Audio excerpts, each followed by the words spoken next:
Nos entrepreneurs, des parcours, de l'audace, de l'inspiration. En partenariat avec BGE Picardie, écoutez ceux qui osent et osez à votre tour. Il est 16h sur Happiness Radio.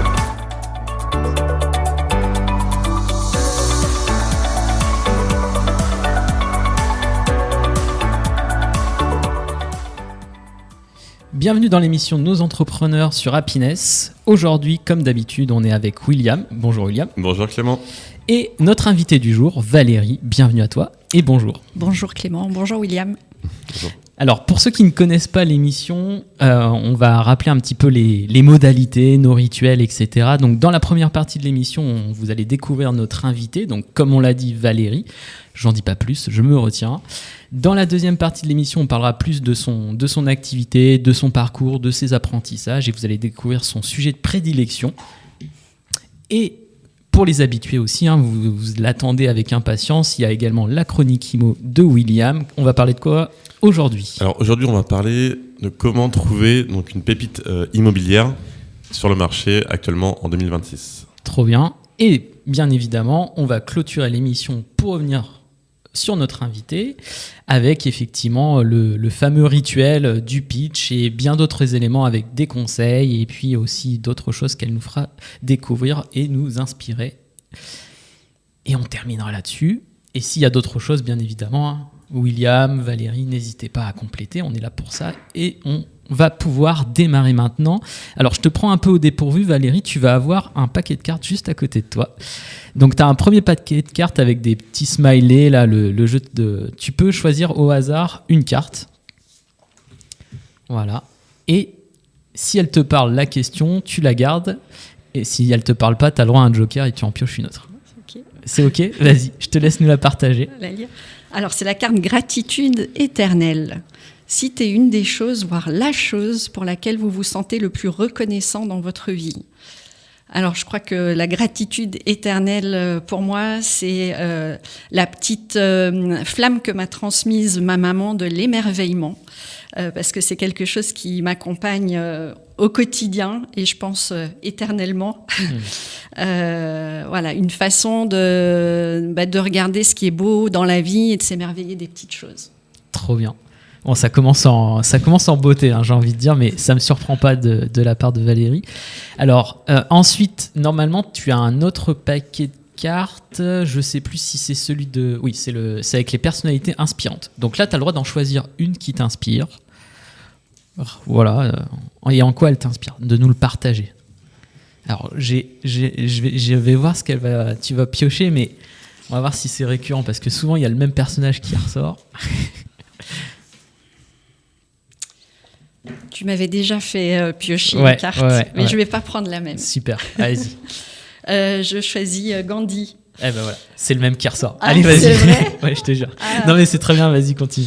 Parce que je pense que, évidemment, compte tenu du contexte dans lequel on est, la paix est quelque chose d'important. Et j'ai envie juste de dire peut-être quelque chose par rapport à ça, c'est que la paix, j'ai écouté un podcast il n'y a pas très longtemps de Thomas Dansembourg qui disait que quand on était un être pacifié, on devenait pacifiant. Et la paix, elle commence par être en paix avec soi-même. Et du coup, par osmose, ça crée la paix autour. Donc, qu'est-ce qu'on peut faire chacun pour être en paix avec soi-même et pacifier le monde dans lequel on est ? Et ça commence par nous, de toute façon, Oui. parce qu'on transfère un petit peu l'énergie aux autres après. Et pour terminer, normalement, tu as le jeu de Charlotte Multicolore pour faire la transition avec ce que tu vas nous dire juste après. Ah, réaction à chaque fois dans le choix des cartes. Ok. Alors, si tu peux nous la décrire pour les auditeurs, du coup. Alors, la carte, c'est un ensemble de carrés qui sont les uns dans les autres, de couleurs différentes. Et alors, j'étais un peu surprise parce que moi, si je devais choisir une forme, ça serait plutôt rond, la rondeur. Mais en fait, ce que j'aime dans la proposition là de Charlotte, c'est que il y a comme une instabilité entre les carrés, comme un basculement, comme quelque chose qui est en équilibre, un peu instable. Ouais.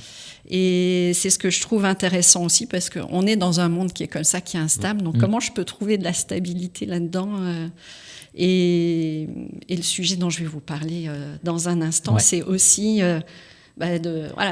trouver des solutions dans des moments où c'est instable et comment on va chercher ce mouvement-là pour sortir de quelque chose qui est figé et qui ne bouge pas. C'est parfait, c'est une bonne transition, comme quoi, même l'improvisation, des fois, c'est super calibré. Du coup, est-ce que tu peux nous en dire un peu plus sur ton activité, du coup, Valérie ? Oui, avec plaisir. Donc, je suis indépendante maintenant depuis un peu plus de 13 ans. J'ai créé une boîte qui s'appelle Bloom, et ma promesse, c'est de faire éclore vos idées. Ça veut dire quoi ? C'est concrètement, j'anime des ateliers de créativité qui ont vocation à aider mes clients à innover, à se transformer, à créer de la valeur dans leurs organisations, dans leurs entreprises, en mobilisant l'intelligence collective, donc en mobilisant leurs équipes. Et donc, je facilite des temps de travail collectif et j'ai un volet aussi de formation où je transmets les méthodes que j'utilise dans des formations pour que tout un chacun puisse s'en emparer et mettre ça en œuvre dans son propre projet. Et pourquoi le nom de Bloom ? Alors, Bloom, en anglais, ça veut dire fleurir, éclore. Alors, c'est un petit clin d'œil à la Valérie de l'école primaire qui rêvait d'être fleuriste. Et c'est en lien aussi avec l'émerveillement dont je parlais tout à l'heure. Et la nature, pour moi, est quelque chose de très important, très inspirant.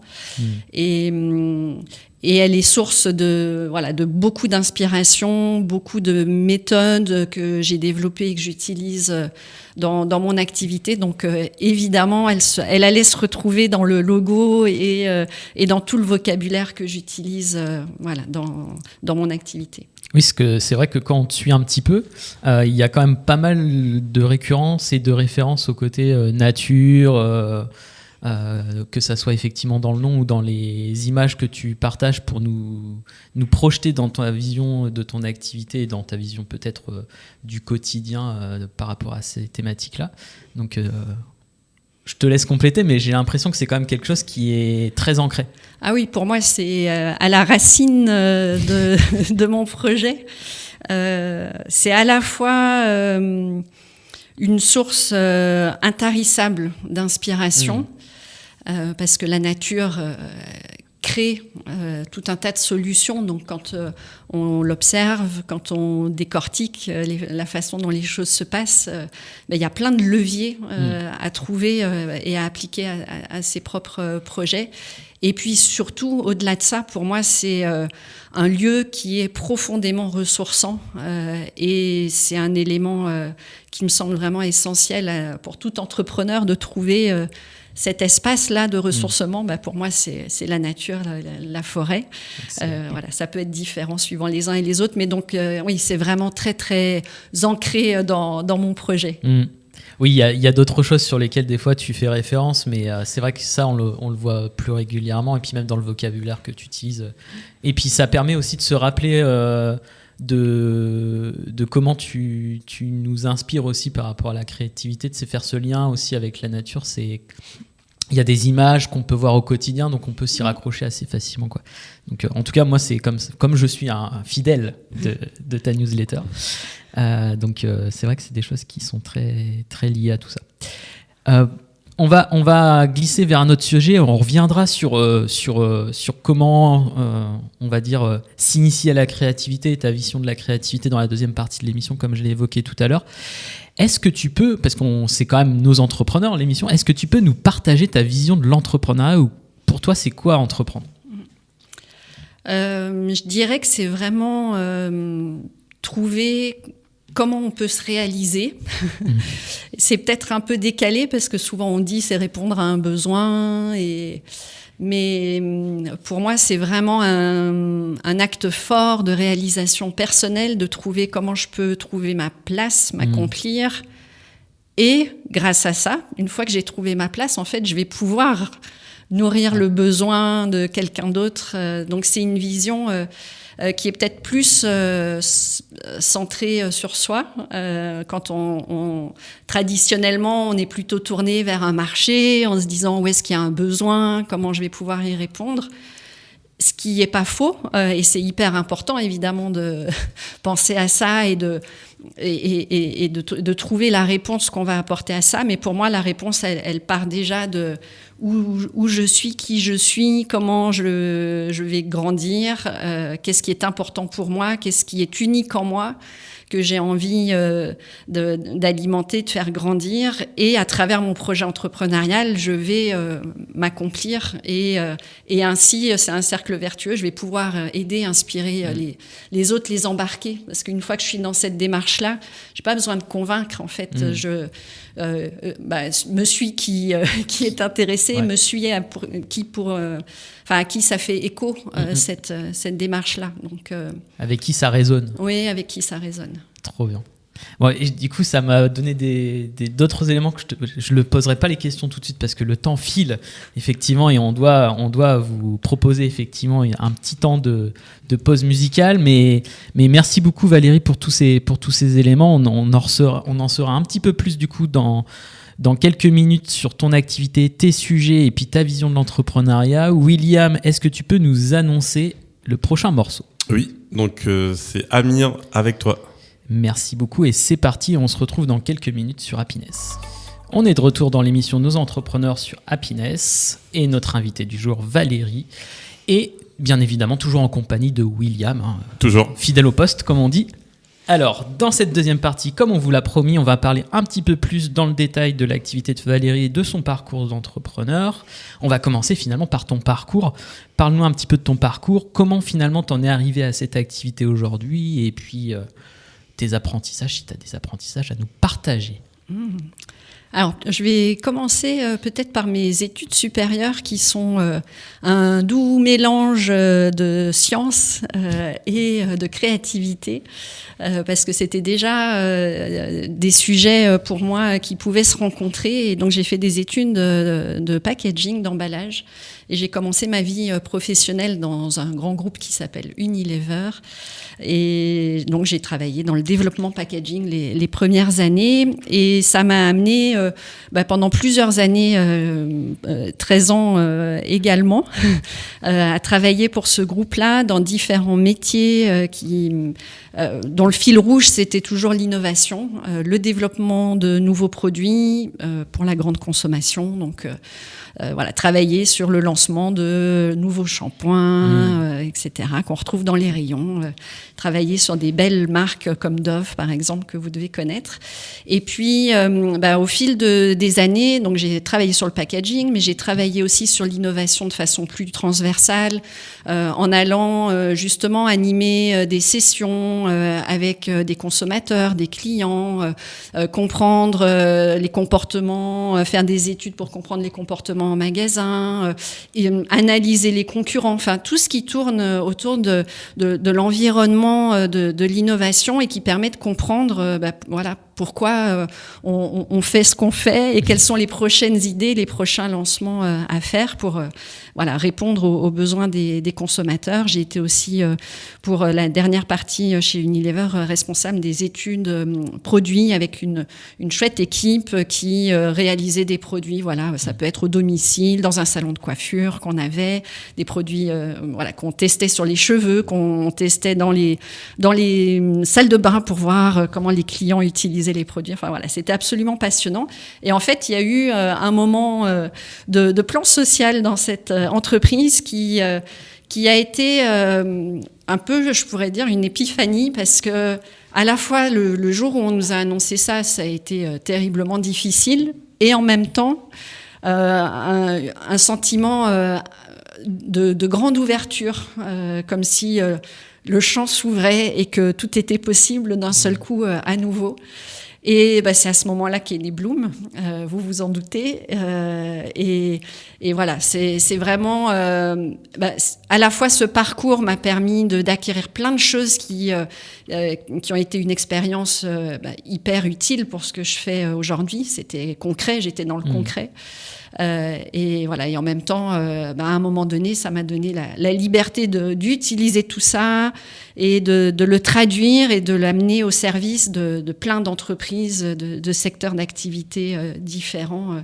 Voilà, parce qu'aujourd'hui, je ne travaille pas qu'avec des gens qui sont dans la grande consommation, mais voilà, ça peut être vraiment très très large, à la fois dans le secteur privé, mais dans le secteur public aussi. C'est bien, du coup tu fais la transition. Aujourd'hui, par rapport à ton activité, c'est quel type d'entreprise que tu vises ? Alors moi, j'accompagne des entreprises, des organisations vraiment très variées. À la fois, comme je disais, dans le privé, ça peut être dans l'industrie, dans les services, vraiment dans plein de configurations différentes, dans le public, autour de l'action sociale. Et typiquement, je vais m'adresser à 2 niveaux dans les organisations. Au comité de direction, aux dirigeants qui ont besoin de définir des nouvelles stratégies ou d'identifier des défis à relever pour la suite, des voies d'innovation qu'il va falloir emprunter avec les équipes pour perdurer avec leur entreprise, leur organisation. Donc ça, c'est souvent l'étape amont, c'est de les accompagner, eux, à identifier ces sujets, ce qu'on appelle un défi créatif, et ensuite de travailler ces défis-là en mobilisant l'intelligence collective dans leurs organisations.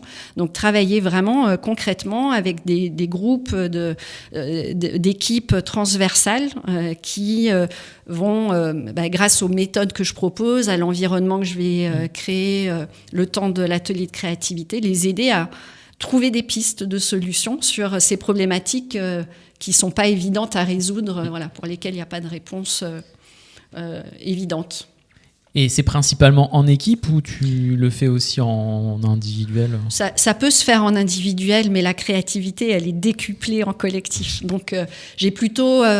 dans mes prestations, c'est très, on va dire, principalement en collectif, pour utiliser justement la force de chacun, l'hétérogénéité. Et en fait, c'est ça qui est intéressant. C'est si on est tout seul à réfléchir à son sujet, on reste dans son autoroute de pensée, on sort peu de ce qu'on prend pour acquis et ce qu'on a déjà comme idée. Le collectif, il amène du brassage, il amène des nouvelles idées et du rebond, et c'est ça qui crée la créativité.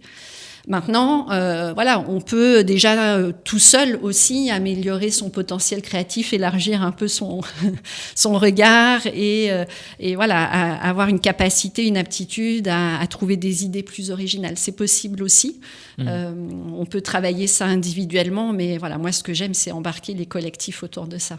Et c'est peut-être aussi un point de départ par rapport à ce que tu évoques, c'est de se dire, comment individuellement aussi on peut s'initier à ces thématiques-là ? Est-ce que finalement, tu vois, des personnes qui nous disent des fois, moi je suis pas du tout créatif, je suis très... je n'arrive pas à trouver le mot, mais peu importe, je pense que tout le monde a compris un peu l'idée. Est-ce que tu as des petits conseils ou des petits rituels, des petits exercices qui permettent finalement de découvrir sa propre créativité ? Parce que je suppose que on n'a pas tous la même façon aussi de la déclencher, cette créativité. Est-ce qu'il y a un petit truc ? Moi, ce que je constate en fait, c'est que souvent, ceux qui disent « je suis pas créatif », évidemment, ils le sont parce que naturellement, on l'est tous. Et c'est souvent des freins internes qui bloquent. C'est que souvent, on est dans un mode un peu de pensée performante, où on a un problème, il faut qu'on trouve tout de suite la super top idée. Et donc ça bloque. Ça bloque. Ouais, ça bloque. Ça c'est marche. Comme quand on cherche ses clés ou un truc, en fait, on ne les trouve plus, quoi. Quand on est trop focus sur un truc. Donc, la base de la créativité, c'est de se laisser la liberté d'ouvrir le champ des possibles avant de choisir la bonne idée. Et donc, c'est de se donner un petit peu de temps quand on réfléchit à un problème pour dire « Ah, ça peut être ça ». et puis ça aussi, avant de se dire, tiens, finalement, on va découvrir tout à l'heure les pépites de William, mais moi, je parle d'idées pépites, donc ça va être un épisode autour des pépites. Les idées pépites, en fait, on les trouve qu'en cheminant et en prenant le temps d'avoir d'abord cherché plein d'idées. Il y en a qui sont, a priori, on ne sait pas si elles vont être bonnes ou pas, mais c'est pas grave, on se donne l'autorisation d'ouvrir ce champ-là. Et après, on va aller chercher la bonne idée parmi tout ça. Donc, le petit conseil, en fait, c'est vraiment quand on a besoin d'être créatif sur un sujet, c'est de se donner un peu de temps et de s'autoriser, de noter plein d'idées, même celles qui surprennent un peu, même celles qui semblent incongrues. Voilà, de noter tout ça, de faire cette cueillette large avant d'aller en choisir une plus particulièrement. Et justement, oui, donc ça permet de casser en fait les croyances limitantes que les gens peuvent avoir. Oui. C'est vrai que on a souvent des croyances qui nous disent non, on peut pas faire ça, et finalement, comme tu expliques, en ouvrant un petit peu notre esprit, on peut trouver des solutions face à certains problèmes. On est tous capables, et c'est justement, oui mais non, on a déjà fait, toutes ces critiques-là sapent la créativité dans une équipe. Donc c'est pour ça que l'environnement, le contexte dans lequel on va mettre une équipe est important. Il est interdit de censurer dans une séance de créativité. Et un facilitateur, il est là pour garantir ce cadre-là, ce qui, des fois au quotidien, dans un travail d'équipe, une réunion d'équipe, on s'auto-sape parce qu'on se censure et parce qu'on s'interdit, ou des fois même on s'auto-censure. On évite de dire quelque chose en se disant que c'est pas tout à fait conforme à ce qui va être accepté par le groupe, et ça tue la créativité. Ce qui signifie que en fait, ton métier aussi de facilitatrice, au-delà de tout ce que tu as évoqué, c'est également peut-être de poser un contexte, ou de créer les conditions pour qu'il n'y ait pas ces auto-sabotages, si on peut se permettre de le dire comme ça. Oui, c'est à la fois créer le cadre, les conditions, et amener des méthodes pour aider, décupler en fait ce qu'on fait naturellement. Ce qu'on ferait naturellement, c'est noter sur un papier quelques idées comme ça. Mais dans une séance de créativité, on va aller bien au-delà de ce truc-là pour regarder le sujet sous plein d'angles différents, emprunter des chemins différents. Et c'est ça qui va rendre la créativité, la séance de créativité productive et riche. Ouais, et puis se laisser surprendre également par les méthodes et les outils que tu proposes, et c'est aussi un peu se rapprocher de ce qu'on vit au quotidien, parce que souvent les bonnes idées elles arrivent au mauvais moment, sous la douche ou un autre truc, on n'a pas notre carnet comme tu le disais sous le coude, donc c'est peut-être aussi ça si je comprends bien ce que tu essayes de retranscrire dans un cadre professionnel. Oui, parce que les idées elles arrivent quand il y a de l'espace pour qu'elles arrivent. Quand on est face à son écran, la tête dans le guidon, en train de penser à la réunion d'après, on est en train de faire un truc, ça ne peut pas émerger à ce moment-là. Donc il faut se donner un environnement, et c'est pour ça que des fois, sous la douche, en allant marcher, bim, il y a une idée qui pop, parce qu'à ce moment-là, on a laissé un peu d'espace disponible, et des connexions se font, et ça fait monter des idées, quoi.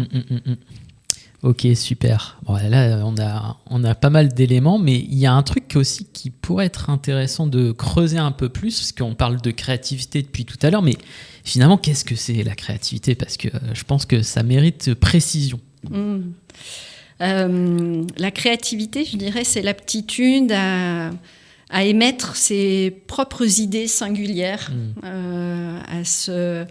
à proposer des choses qui vont être différentes des autres, à se donner l'autorisation de proposer ces idées-là. Et en même temps, on est dans une démarche, puisque là, je ne parle pas de créativité au service de l'art. On pense souvent, on associe ça on dit ce sont les artistes qui sont créatifs. Oui, c'est vrai. Mais en fait, on peut être créatif dans toutes les sphères de sa vie, personnelle, professionnelle. Vous pouvez être créatif en faisant votre repas le soir à la maison. Vous pouvez être créatif dans une réunion d'équipe pour proposer vos idées. Et ce qui est important, c'est de créer de la valeur avec ces idées-là. C'est des idées, je les ai appelées les idées pépites. Pourquoi elles brillent ? Parce qu'elles créent de la valeur. C'est pas des idées qui vont être inutile ou détruire ce qu'on est en train de faire. Au contraire, on veut être au service d'un défi, trouver des pistes de solutions, voilà, donner une ouverture pour la suite et créer de la valeur pour les personnes auxquelles on va appliquer ces idées-là. Donc il y a une notion d'intention aussi, peut-être plus forte que quand on parle d'un artiste qui est là juste pour... Alors juste, je mets des gros guillemets parce que pour moi c'est... On va avoir tous les artistes qui vont tomber sur le... Non, au contraire, c'est une référence... et tu connais ma newsletter, je m'inspire beaucoup des artistes pour comprendre leur processus créatif. Donc c'est juste avec des très gros guillemets, mais ils sont dans l'intention de s'exprimer eux. Quand on va mettre la créativité au service de l'entrepreneuriat, du monde professionnel, on a une intention de travailler sur un sujet et d'aller trouver... Des idées en réponse à une problématique, si on peut dire. Oui, puis ça revient sur ce que tu évoquais tout à l'heure. Tu parlais beaucoup d'innovation, etc., et de trouver des solutions.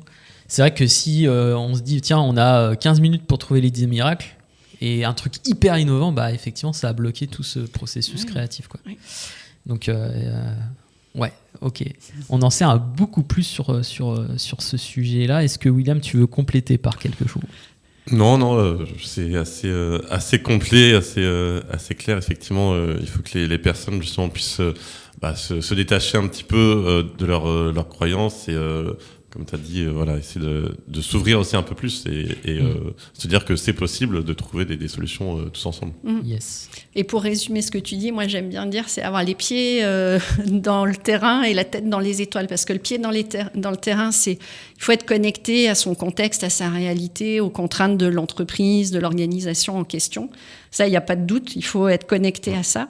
Mais pour arriver à être créatif, il faut des moments où j'ai la tête dans les étoiles et où je lâche ces croyances, où je lâche ces critiques, où je lâche les contraintes que j'ai. Et je me donne cette ouverture d'esprit, j'ai la tête dans les étoiles. C'est un détour, je ne reste pas juste là-dedans comme un doux rêveur et je reviens vers la réalité après de mon contexte, mais seulement après. Donc, c'est hyper décollage, important. Atterrissage. Exactement. Merci beaucoup Valérie, merci beaucoup William pour cette deuxième partie très riche en partage et en précision autour de la créativité. Mais on va devoir faire une pause musicale. Et donc William, quel est le morceau suivant ? Donc c'est Too Unlimited, No Limit. Et allez, c'est parti. On est de retour dans l'émission Nos Entrepreneurs sur Happiness. Et maintenant, c'est le moment de la chronique IMO de William. William, à toi de jouer. Et de quoi on va parler aujourd'hui ? Donc aujourd'hui, on va parler de comment trouver donc une pépite immobilière donc en 2026. C'est vrai qu'on entend souvent dire qu'il n'y a plus de bonnes affaires en immobilier. Pourtant, il y a beaucoup d'investisseurs qui continuent à investir sur des biens qui sont rentables, avec des bénéfices, et parfois en dessous du prix du marché. Donc la vraie question, c'est pas est-ce qu'il y a encore des opportunités, mais c'est pourquoi certains arrivent à les trouver et pas les autres. Donc c'est ce qu'on va voir aujourd'hui dans la chronique. Donc on va commencer d'abord sur la vérité des bonnes affaires. Donc c'est vrai qu'une bonne affaire ne s'achète pas, elle se crée. C'est les bonnes affaires qui sont le moins visibles. Avant, il suffisait parfois de chercher sur Internet et d'attendre, et on pouvait voir effectivement des biens qui étaient intéressants. Là, c'est plus le cas. Une pépite immobilière, en réalité, c'est pas un bien qui est parfait, c'est pas un bien qui est clé en main où vous pouvez tout de suite mettre des locataires en place, où il n'y a pas de travaux, et c'est pas un coup de chance où vous trouvez un bien qui est intéressant. Une pépite immobilière, pour moi, c'est vraiment un bien qui a des problèmes. Donc, c'est-à-dire qu'il y a un bien qui peut être mal placé, c'est un bien où il y aura beaucoup de travaux, c'est un bien où peut-être qui a été squatté, c'est un bien qui est mal exploité, et c'est un bien où il y a beaucoup de personnes, ils vont pas se projeter. Et c'est ça qui est compliqué en fait pour beaucoup d'investisseurs, c'est qu'ils n'arrivent pas à se projeter. Du coup, il y a d'autres personnes qui se projettent et qui arrivent à négocier donc le bien.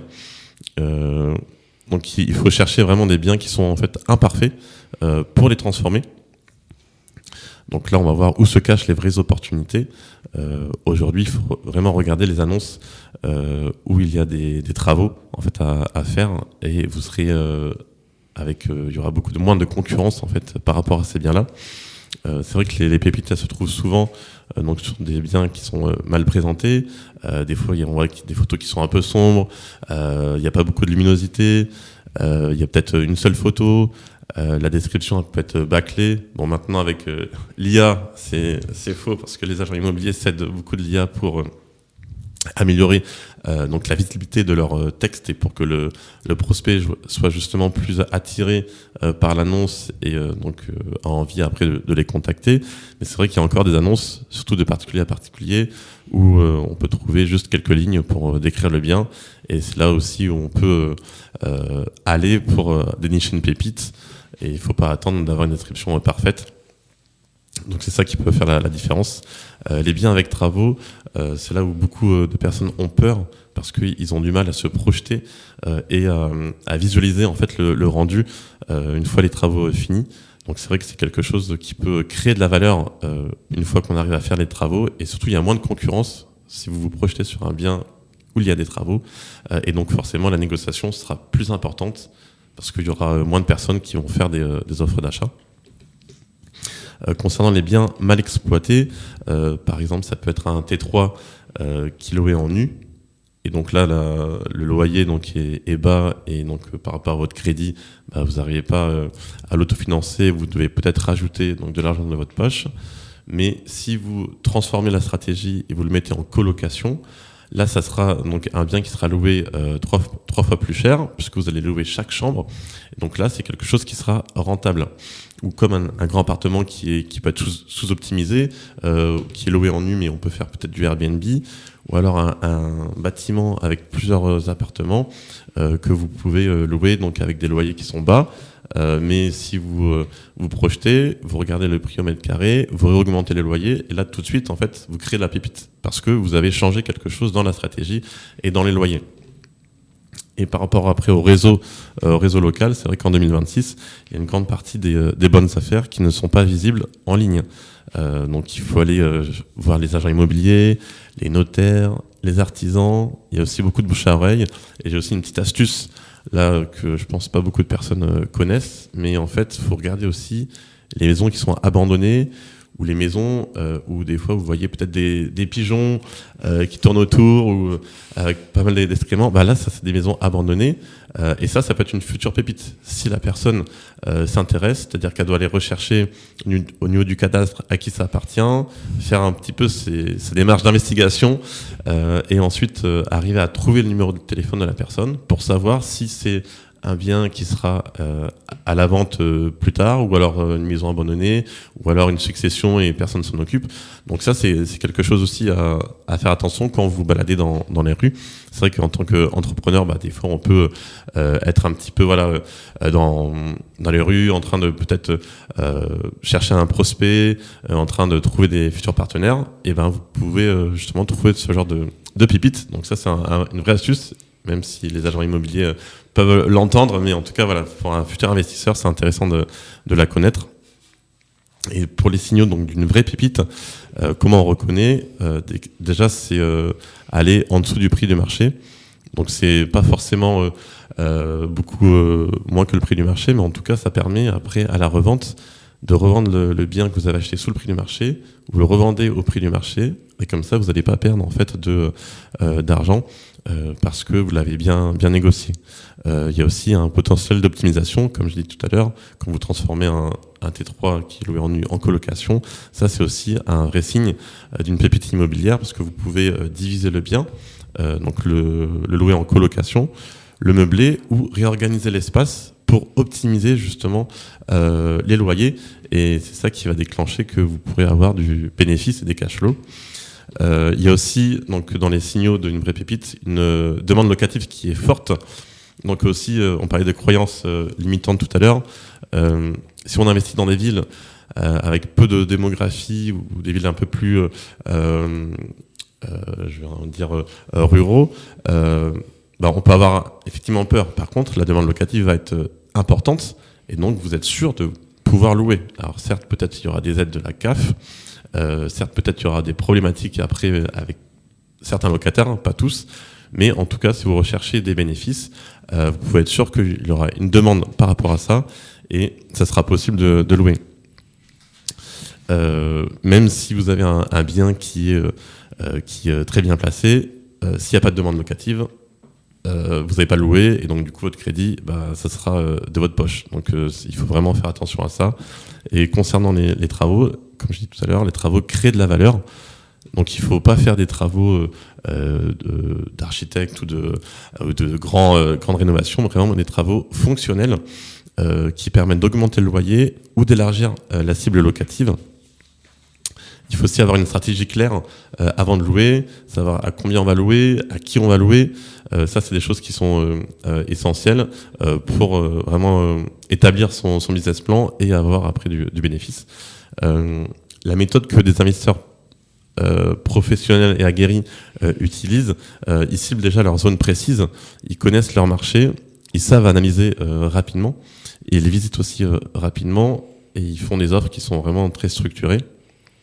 Après, les erreurs qui peuvent coûter cher quand on recherche une pépite, c'est effectivement d'attendre la bonne affaire. Si on attend une bonne affaire, on peut attendre 6, 7 mois, 1 an, et on n'a pas investi, alors que si on se projette là sur des biens avec des travaux mal placés, etc., et qu'on analyse, là on peut accélérer et profiter des taux actuels. Peut-être que dans 1 ou 2 ans, avec tout ce qui se passe, les taux vont remonter, donc les personnes qui n'auront pas investi et passé à l'action, peut-être s'en mordront les doigts, parce que finalement on ne pourra plus le faire après à cause des conditions mondiales. Il ne faut pas acheter aussi au coup de cœur, parce que c'est un achat biaisé, sachant que vous souhaitez préparer votre retraite ou avoir des compléments de revenus. C'est un bien qu'il faut acheter parce que vous savez que sur les chiffres, on est bon et qu'il y a de la rentabilité. Et il faut avoir effectivement une stratégie claire. Et il ne faut pas aller trop vite. Il faut vraiment prendre le temps de pouvoir se positionner, faire son étude de marché et être sûr que le bien qu'on visite, c'est celui qu'on veut acheter. Parce qu'un bien qu'on achète, c'est pas une baguette de pain. Des erreurs, ça peut vite arriver. Les travaux, ça peut être des travaux à plusieurs milliers d'euros, et finalement, ça peut casser votre rentabilité. Donc c'est vrai que tout ça, c'est des éléments qui sont importants à avoir. Donc pour dénicher une pépite immobilière en 2026, ce n'est pas une question de chance, c'est une question de méthode, d'analyse et surtout de vision, de pouvoir se projeter dans des opportunités qui sont toujours présentes, mais elles sont réservées à beaucoup de personnes, mais on peut aussi en faire partie. Il suffit d'avoir cette petite vision en plus que les autres n'ont pas. Mais trouver une pépite, c'est pas forcément la première étape, c'est aussi réellement un investissement qui vous permet d'être rentable, et c'est pour ça qu'on va voir le mois prochain comment calculer sa rentabilité sans se tromper, en prenant en compte toutes les charges et toutes les informations pour se dire ok, là le bien il est rentable et j'ai payé mes charges, j'ai payé ma taxe foncière, j'ai payé l'assurance et le crédit pour vraiment avoir après un bénéfice qui soit net dans sa poche. Donc ça c'est ce qu'on peut retrouver en 2026 en pépite, c'est accessible à tout le monde. Donc n'hésitez pas à pouvoir rechercher vous de votre côté ces informations. Vous pouvez me retrouver sur Instagram sous ImoWise Consulting, I2MOWISE Consulting. Et de toute façon, on met toujours les liens en description pour ceux qui nous suivent sur les différentes plateformes de podcast. Et puis merci William d'avoir annoncé déjà du coup la prochaine thématique. Oui. Hâte d'en savoir plus, et pour ceux qui nous découvrent aujourd'hui, vous pourrez retrouver les anciennes chroniques du coup dans les émissions précédentes de nos entrepreneurs. Et du coup, on va pouvoir passer à la pause musicale avant de partir sur la 4e partie et dernière de l'émission. Quel est le morceau, William ? Lucky from No You See. Allez, c'est parti. On est de retour dans l'émission Nos Entrepreneurs sur Happiness, dans la dernière partie de l'émission avec Valérie et William. Et là, c'est le moment de notre rituel pitch. Et donc, Valérie, c'est à toi de jouer. Alors, moi, je vous invite à vivre l'expérience Bloom. Et vivre l'expérience Bloom, c'est d'abord aller puiser dans la créativité des équipes, chercher à mobiliser les différences, mettre toutes ces personnes-là dans un climat favorable pour qu'ils puissent émettre de belles idées face à des défis. Et donc l'objectif, c'est de pouvoir collectivement mobiliser dans vos organisations, dans vos entreprises, mobiliser ces collectifs pour relever les défis, soit les problématiques que vous avez aujourd'hui, pour lesquelles il y a besoin de trouver des solutions, soit vous projeter dans le futur et réinventer votre organisation pour qu'elle soit pérenne. Et ça, on peut le faire. Mais voilà, ce qui est à la source, c'est la créativité de tout un chacun. Et donc voilà, Bloom vous aide à faire ça et à mobiliser ça dans vos organisations. Super, merci beaucoup Valérie et bravo pour cet exercice, jamais évident de toute façon. Surtout quand on reprend comme ça direct sur le pitch, c'est pour... on veut un peu d'émotion quand même. Et donc, du coup, tu nous as parlé tout à l'heure de tes cibles. Est-ce que tu peux nous les rappeler et de nous donner peut-être quelque chose de concret sur ton offre et notamment peut-être un exemple de prestat que tu proposes au sein des organisations? Oui, donc pour rappel, mes clients sont les entreprises privées, publiques, de toute taille, de tout secteur d'activité, et qui ont justement des problématiques, des défis à relever. Et j'accompagne à la fois les équipes de direction à définir des nouvelles voies de transformation et ensuite leurs propres équipes pour trouver des réponses à donner, des nouvelles idées de projets à mettre en œuvre. Et en fait, il faut démystifier un peu le fait que l'innovation, ça concerne que les startups, que les boîtes techno. En fait, qui qu'on soit, on a des problématiques à résoudre, on doit se réinventer, on doit lancer des nouvelles offres, on doit améliorer nos organisations pour être plus affûtés, pour être durables. Donc c'est ça une problématique. Quand j'utilise ce terme-là, c'est pas forcément développer un brevet sur une nouvelle technologie. Donc voilà, ça peut toute organisation qui a envie de mobiliser le collectif pour aller chercher ces idées-là, parce qu'ils croient comme moi qu'en fait ça permet d'engager les équipes, de leur redonner du sens aussi, de leur redonner la main sur le futur de l'entreprise, de l'organisation dans laquelle ils sont, et de pas subir leur quotidien, mais plutôt d'en devenir acteurs et co-constructeurs. Et est-ce que tu as du coup une anecdote à nous partager? Oui. Tu me parlais d'une expérience aussi, enfin d'une anecdote ou d'une expérience pour montrer concrètement ce que ça peut être. Je peux vous partager une prestation assez récente que j'ai faite pour une équipe qui travaille dans le domaine du ferroviaire, qui a des talents exceptionnels, des gens vraiment très très bons individuellement, techniquement, qui sont reconnus dans leur métier, mais il manquait d'avoir ce lien entre eux pour pouvoir justement décupler leur impact dans leur organisation. Et donc, même avant, je dirais, de travailler sur des défis très précis d'innovation, l'idée, c'était de créer des synergies dans ces équipes-là. Ce qui a été le cas sur une équipe en plus de plusieurs langues, donc c'était hyper intéressant. Moi, c'est ce qui me passionne dans mon métier aussi, c'est d'intervenir un jour sur du ferroviaire en anglais, pour un public très technique, très varié. Un autre jour pour des très grands groupes, j'anime par exemple aussi les rencontres territoriales de l'autonomie en ce moment pour la branche autonomie de la sécurité sociale.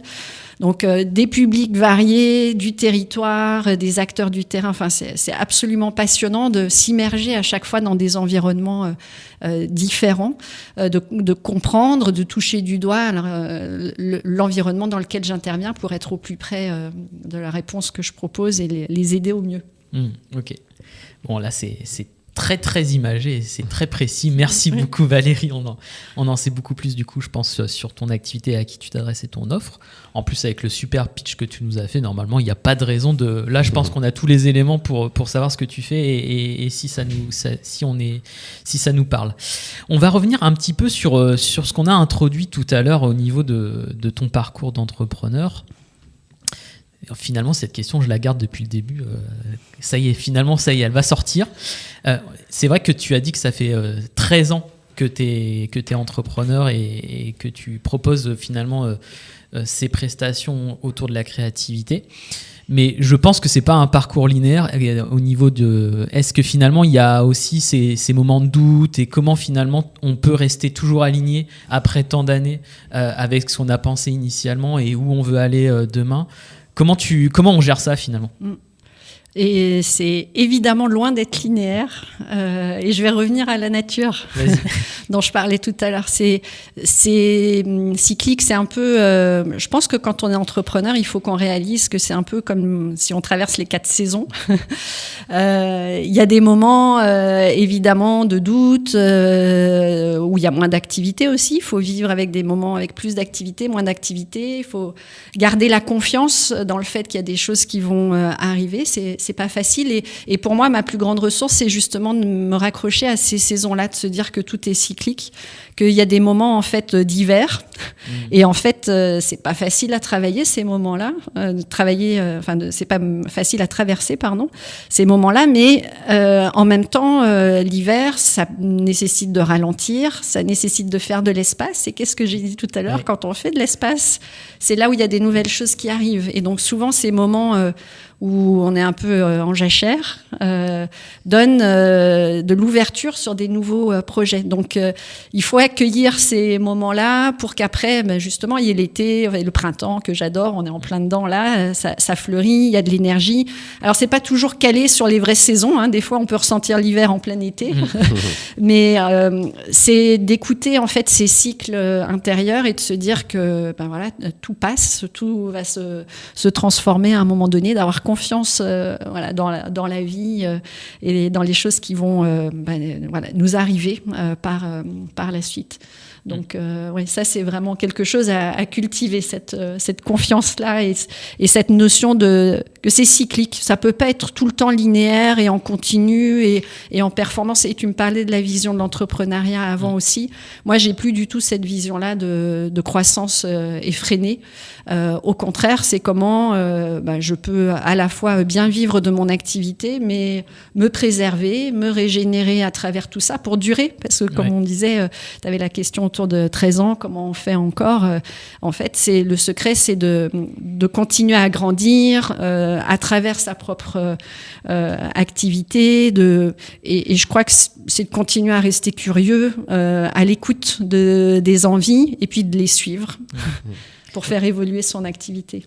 Oui, et puis c'est pas qu'un travail d'endurance finalement. L'image de l'hiver aussi, c'est une saison précieuse aussi pour se ressourcer, faire le tri aussi, et c'est ce qui se passe finalement dans le potager ou dans la terre, si je fais référence à ça. Donc une saison très importante, comme tu l'as dit, et donc ce qui permet effectivement d'en arriver à ce que tu nous as partagé.